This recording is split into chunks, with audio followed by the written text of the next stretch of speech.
Dear friends, welcome back to people's academy. നമ്മളിന്ന് നോക്കുന്നത് company board LGSന്റെ സിലബസ് ആണ്. ഡേറ്റ് ഒക്കെ കൃത്യമായിട്ട് വന്നത് നിങ്ങൾ അറിഞ്ഞു കാണും. 18/7 എക്സാം. 18/7 എക്സാം എന്ന് പറയുന്നത്. അപ്പോൾ കമ്പനി ബോർഡ് LGSന്റെ സിലബസ് ജസ്റ്റ് ഒന്ന് നമുക്ക് നോക്കാം. കുറച്ചുപേരൊക്കെ നിങ്ങൾ നോക്കി കാണും, ഫോട്ടോ സെറ്റ് ഒക്കെ എടുത്ത് വെച്ച് കാണും. എന്നാലും അറിയാത്തവർക്ക് വേണ്ടി മാത്രമാണ് ഈ സിലബസ് നമ്മൾ നോക്കുന്നത്. അപ്പോൾ നോക്കാം. ആദ്യമായിട്ട് ശ്രദ്ധിക്കുക.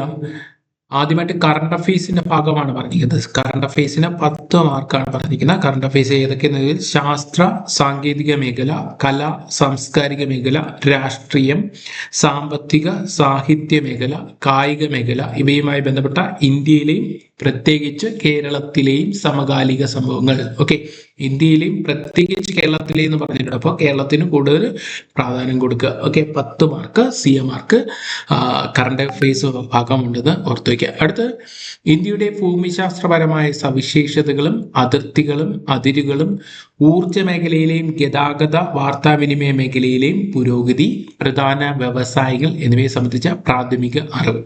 അടുത്ത് ഇന്ത്യയുടെ സ്വാതന്ത്ര്യവുമായി ബന്ധപ്പെട്ട രണ്ടാമത് പറഞ്ഞതിന് 10 മാർക്കാണ്, ശ്രദ്ധിച്ചുള്ള 10 മാർക്ക്. അടുത്ത് ഇന്ത്യയുടെ സ്വാതന്ത്ര്യവുമായി ബന്ധപ്പെട്ട രാഷ്ട്രീയവും സാമൂഹികവും സാംസ്കാരികവുമായി ബന്ധപ്പെട്ട മുന്നേറ്റങ്ങൾ, ദേശീയ പ്രസ്ഥാനങ്ങൾ, സ്വാതന്ത്ര്യാനന്തര ഇന്ത്യ നേരിടുന്ന പ്രധാന വെല്ലുവിളികൾ എന്നത് 10 മാർക്കാണ്.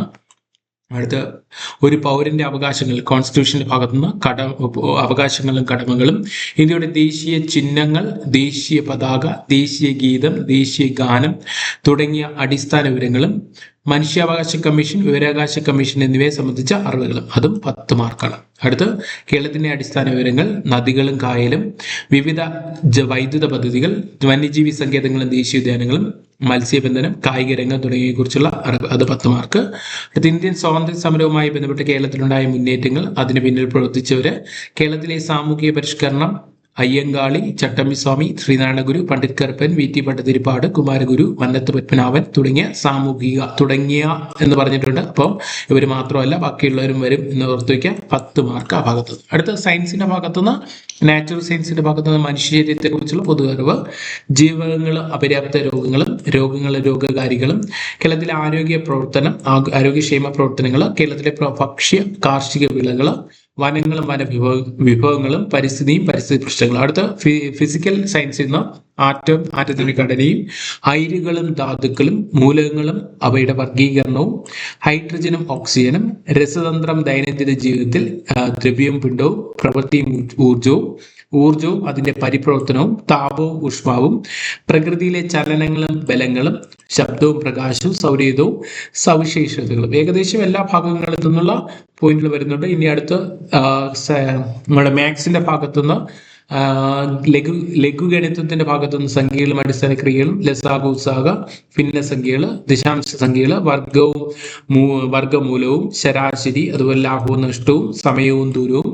അടുത്ത മാനസിക ശേഷി നിരീക്ഷണ പാഠ പരിശോധന ഭാഗത്തുനിന്ന് ഗണിത ചിഹ്നങ്ങൾ ഉപയോഗിച്ചുള്ള ക്രിയകൾ, അതായത് ബോർഡ് മാസ് വികൃതികൾ, ശ്രേണികൾ, സമാന ബന്ധങ്ങൾ, തരംതിരിക്കൽ, അർത്ഥവത്തായ രീതിയിലുള്ള പദങ്ങളുടെ ക്രമീകരണം, ഒറ്റയാനെ കണ്ടെത്തൽ, വയസ്സുമായി ബന്ധപ്പെട്ട പ്രശ്നങ്ങൾ, സ്ഥാനനിർണ്ണയം. ഇതൊക്കെയാണ് ഇത് മാത്സിന്റെ ഭാഗത്തുനിന്ന് ആകെ 20 മാർക്കിന്റെ ചോദ്യങ്ങൾ.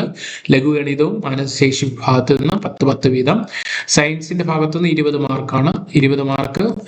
നാച്ചുറൽ സയൻസിന്റെ മാർക്ക് 10 മാർക്കും 10 മാർക്ക് ഫിസിക്കൽ സയൻസ് ആണ്, ഓർത്തിക്കുക. അപ്പൊ CA കറണ്ട് അഫയേഴ്സ് 10 മാർക്കുണ്ട്. ബാക്കി GK 50 മാർക്കും കറണ്ട് അഫയേഴ്സ് 10 മാർക്കും കൂടി ചേർത്ത് 60 മാർക്കാണ് വരുന്നത്. ഓക്കെ, സയൻസ് 20 മാർക്ക്, ബാക്കി മാത്സിന് 20 മാർക്ക്. അപ്പൊ 20 മാർക്ക് മാത്സ് സ്കോർ ചെയ്യാൻ വേണ്ടി ശ്രമിക്കുക. ഇതിനകത്ത് ലാസ്റ്റ് ഒരു പോയിന്റ് നോട്ട് ചെയ്ത് പറഞ്ഞിട്ടുണ്ട്. It may be not part from the topic detail above. Question from other topic prescribed for the education qualification of the post may also appears in the question. There is no understanding that all topic about to be covered in the question. Okay, പുറത്തുനിന്ന് ചോദ്യങ്ങൾ വരാം. ഇത് പറഞ്ഞിരിക്കുന്ന സിലബസിൽ നിന്ന് മാത്രമല്ല ചോദ്യങ്ങൾ വരുന്നത് എന്നുകൂടി ഇതിനകത്ത് മനസ്സിലാക്കി വെച്ചേക്കും. ഓക്കെ.